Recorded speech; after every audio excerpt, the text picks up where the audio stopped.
അമ്മ വിളിക്കുന്നു.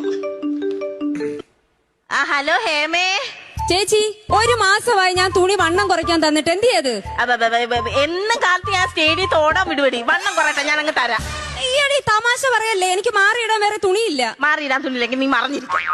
എന്റെ പൊന്നു ഹേമേ, ഹർത്താലായിട്ട് ഞാൻ കട തുറന്നില്ല. നാളെ കട തുറന്നിട്ട് ഞാൻ അങ്ങ് തയ്ച്ചു തരാം. വെക്ക, ഞാൻ ഇപ്പൊ ഇച്ചിരി തിരക്കില്ല. ശരി.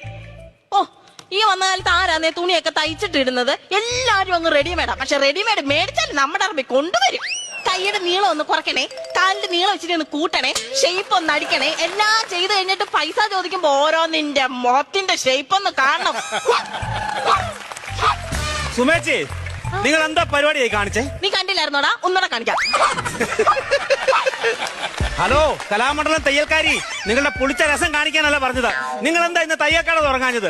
വെളുപ്പം കാലത്ത് ഞാൻ നിങ്ങളുടെ കടയുടെ തിണ്ണെ വന്ന് കിടക്കുക. വെളുപ്പക്കാലത്തെ വന്നിട്ട് കടയുടെ തന്നെ കിടക്ക. നീ എന്താ ദിനപത്രം? എന്താ ചേച്ചി തയ്യൽക്കട തുറക്കാൻ? പ്രകാശ, നീ ഈ ലോകത്തൊന്നും അല്ലേ ജീവിക്കുന്നത്? ഇന്ന് ഹർത്താലാണ്, അതാ കട തുറക്കാഞ്ഞത്. ഹർത്താലാണോ ചേച്ചി?